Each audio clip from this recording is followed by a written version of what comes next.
Good afternoon, everybody. Yeah, so I'm Mark Hagger. I'm Commercial Strategy Manager at the Environment Agency. And it was just a moment of reflection. I started in this industry a long, long time ago. And it was late 70s before I went to university. And my first experience of it was working at Heathrow Airport on what was the extension to Terminal 3 at the time. And I remember going around the site and it all seemed very sensible, everybody working hard and getting on with each other. And then I think this was the first week, Friday afternoon, the resident engineer and the contractor's agent had a meeting in the site office. And I can remember hearing the noise and the shouting and the crockery being thrown. And I thought, what the heck is going on here? So, I mean, it's just a measure, really, I think, of how far we've come as an industry, thank goodness, since then. And NEC and the work that Glenn and his colleagues do is a big part of that, for sure. Anyway, that's a bit of a digression. So, building collaboration. So we've got one of our major frameworks is called Collaborative Delivery Framework, obviously. And the collaboration is at the heart of that, and I'll try and sort of describe some of what we've been doing on that particularly recently. Just to start with what we do as an organisation, the Environment Agency, how we work, and some of the points which reflect what earlier presenters have been talking about in terms of sort of recent challenges that we've all had.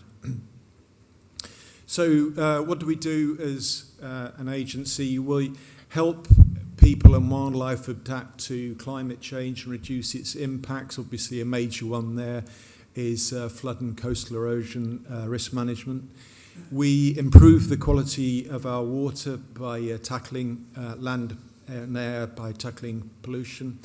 And we're part of the DEFRA group to create a better place for people and wildlife. So that's what we do in a nutshell, for those of you who don't know. So the investment program that we have last year increased very substantially for this period, 2021 to 27, effectively doubled what we were expecting. So when we set up the current frameworks in 2019, we were expecting an investment program of about 2.6 billion.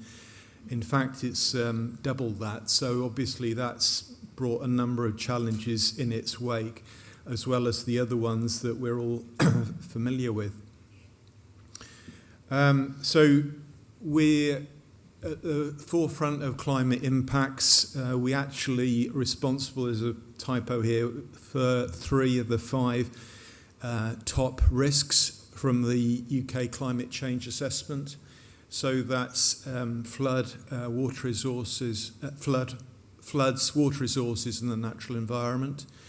And we see through our own work in incident management, which is a big component, one of our big priorities, particularly through the winter months, the impacts that has increasingly frequently across the country.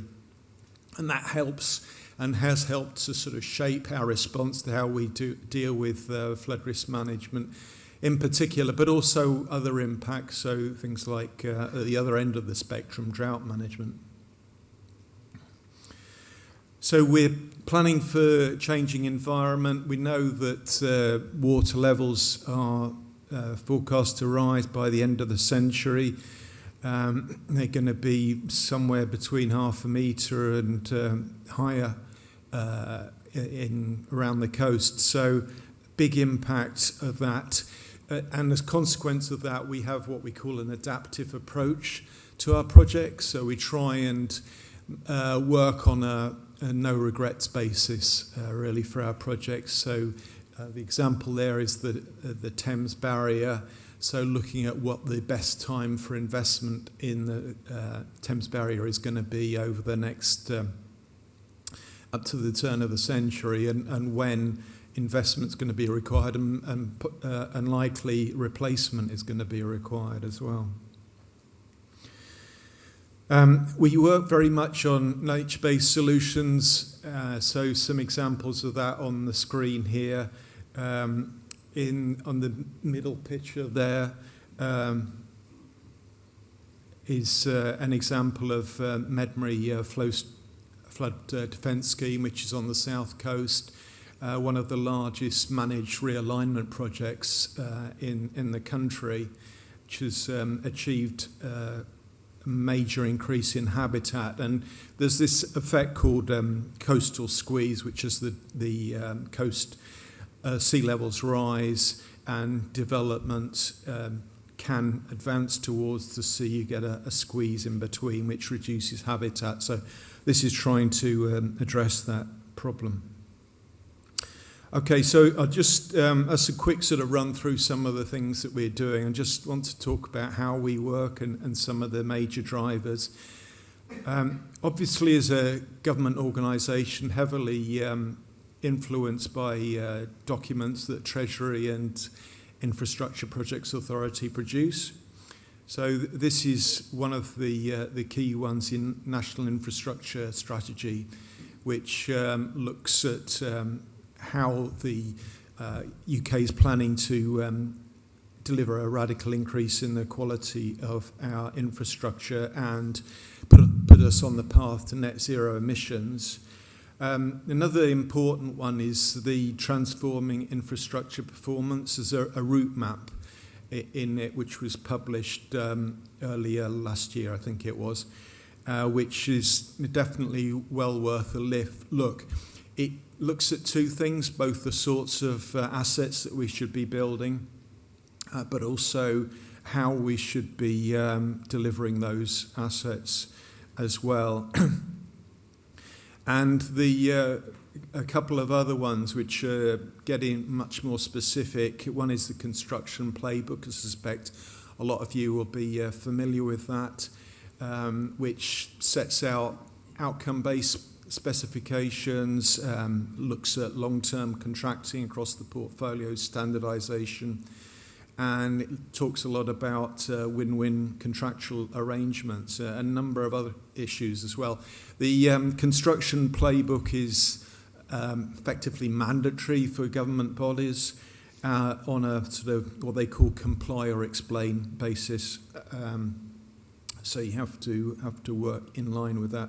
Otherwise, you have to explain why not. And another one recently published last year was Constructing the Gold Standard, which is a major piece of work led by David Mosey at King's College in terms of what frameworks, construction frameworks should look like going forward. So both of those are well worth a look if you haven't already done so. The last one I just want to mention quickly is Project 13. This is the document on that, which is available on the Project 13 website. It talks about an enterprise approach, which is definitely into this sphere of collaboration, which NEC is trying to promote. And we were an early adopter. We have been an early adopter of the Project 13 approach, but there's a lot more on that on their website. Just to sort of get into a bit more specifics, so these are some of the things that we're trying to achieve on our delivery program. I certainly wouldn't claim that we're there on all of these. It's definitely a journey, and I think like most clients, that's the experience, that these things aren't done overnight, and you have to allow yourself time. We've been on this journey probably for not as long as some of the clients, so notably clients like Anglian Water have definitely gone a long way, but it's taken them quite a long time to get to where they've got to as well. But so things like having a visible program, being clear about that, being able to share it, integrated delivery teams is definitely a big part of the way we're working now, and that's been the big move for us really over the last 4 years. where we've got teams, so the client, senior user, and the project managers as well as delivery partners effectively in one hub. And when I say delivery partners, that's the main contractors and consultants, but it's also, or the desire is it's also the smaller frameworks as well need to be included in that. Early engagement and sustainability, I'll come back to those in a bit, as similarly on incentivized delivery. The other key feature I just want to stress is that we've had a major move towards client-led cost management, cost and carbon management going forward, and investing heavily in our ability to understand what projects, contracts should cost, both in terms of cost and carbon.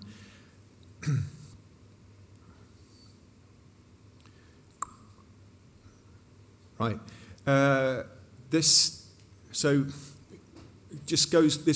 really in terms of the many forms of collaboration, I think goes back to the previous presentation. There are many levels of it. We have a maturity matrix to try and assess how far we're moving on the collaborative front. And I think we have to all accept that we're likely to be at different points on this journey. Different teams are, different people are, but the main issue is how do we move forward to the right-hand side. But accepting that we are where we are on this is probably a key factor, and just focusing on improvement. Incentivization, with the current framework, we set up a model whereby if the partners help us achieve various KPIs, then they will receive part of the client's gain share according to a sort of defined formula. So it can become a bonus for them. These are the KPIs that we're currently using. There's one on SQL, which is a sustainability measure, health safety. We set one on time compliance, so that's working within the prescribed time responses for compensation events, and also aggregate contract costs. So those are our main KPIs at the moment. We review them each year, so these are different from the previous year, and certainly we want to see them. We anticipate that these will change and become perhaps more comprehensive as we go forward. But these are the metrics that we currently use to allocate that potential bonus share, if you like. In terms of some of the specifics, we use the main focus is on NEC4, ECC. We use the short form, and we use some term service contracts as well. Generally focused on option C and E, but there is some option A work as well, especially on the lower risk, lower value contracts. I won't run through all of these, but these are the main options. I'll just pick out on there the project bank accounts is a fairly major feature of what we do. For contracts over 500k, they're the default position for contracts over 500k. And somebody, I think earlier was a mention about Z clauses. Well, those are our Z clauses. I'll be talking a bit about price volatility in a minute. Some of those are to enable the incentivization arrangements that we've got. So things like contractor share and the Z7 and the Z18. But, they're the clauses. We have tried specifically to minimise these. As I think pretty much all clients do these days, are recognise that having a long list of these isn't really in anybody's interest. So definitely try to minimise them. We're pretty much with each iteration of the frameworks that we use, but I think probably would prefer it to be a shorter list, but that's where we are at the moment. So, in terms of some of the challenges that we've had recently, come back to the inevitable COVID. So we recognise that not providing a remedy to COVID-19 would be an issue, as I get the sense most clients have done around the country. Obviously, we'd not foreseen it, and neither would our contractors and consultants. We were heavily steered by the procurement policy notices, which Cabinet Office issued, particularly into over 2020. Our experience has been, right at the start of it, our chief exec wanted to sort of understand how much money, what the financial impacts of COVID could be for us, and we provided some estimates. I think the good news for us was that by acting early on it, the actual amount of money that's been booked against COVID in terms of compensation event has been a lot less than we were anticipating right at the start. And I think that's because it meant it wasn't a distraction for us, and it meant that everybody can just focus on mitigating the costs and not sort of potentially lining up some sort of argument.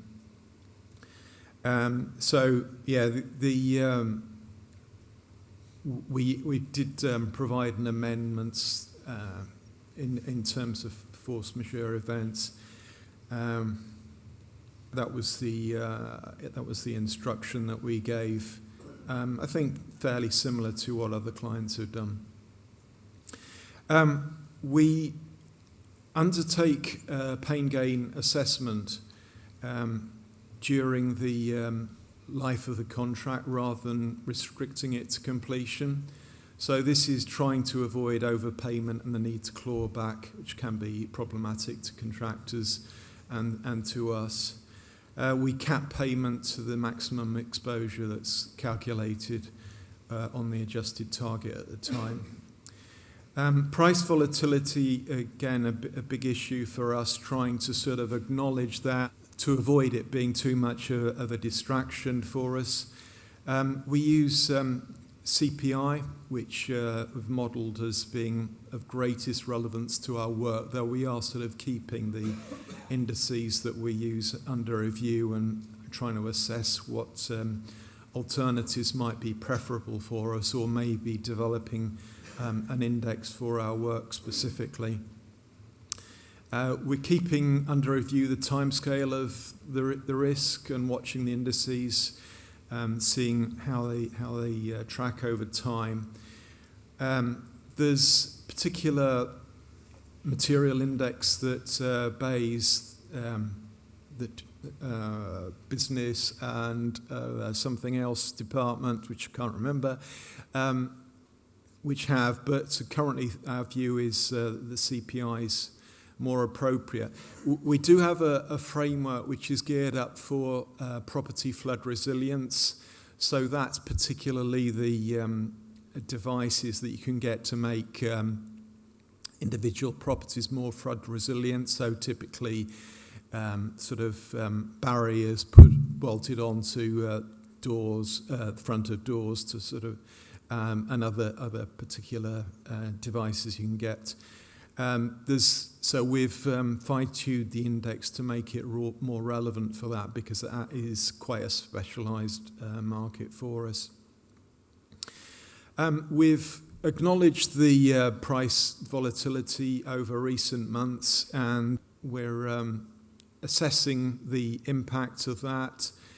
So we, in terms of the material component of that, and that makes adjusts the defined costs accordingly. So The last sort of particular clause I wanted to reference was on carbon reduction plans. So the policy, procurement policy notice issued last year, that has got a requirement for suppliers to provide a carbon reduction plan and set out environmental management measures that they've got in place. So that's going to be an increasing feature of our frameworks going forward and has started to be already. So we've set up, in terms of climate change, we've set a net zero carbon target by 2030. We're fully supportive of X29. We've sort of adopted for the moment a fine-tuned version of it, which focuses on carbon only. And we've been working with the X29 drafting team to achieve that. We set a contract carbon target, which is based on the project business case, and so all our business cases have to be, well, the default position is that they go to the best carbon option, lowest carbon option. We measure actual contract carbon, and there's a damage and reward for actual performance on a moderated version of carbon. So that's where we're going in terms of carbon. In terms of actual implementation of that clause, it's relatively early days at the moment, but certainly for the new versions of the framework, that'll be an increasing feature. And the last one I wanted to just touch on was this slide, this is taken from the National Infrastructure Commission's report. It was issued earlier this year, I think it was, and it looks at the scale of government spending commitments over 22 to 24, and the dark blue is in previous years, and the light blue is the average over that 22 to 24 period, so over the next 3 years. So you can see the big increase in spend, and that is public expenditure, so it may not be mirrored in the private sector as well, but that's just a scale of the challenge I think we've all got in terms of how do we mitigate the impacts of that, particularly with resource availability, both people and materials. So obviously the collaboration's got to be a big part of the answer to that. This is a video. I know a lot of engineers in the audience. So this is the Boston Barrier, which sort of recently opened in Lincolnshire. You can see the... so that's the watercourse there. This in the middle here is the barrier, which you can see gradually rising up to. It's quite similar in concept, really, to the Thames Barrier. And this project in Lincolnshire.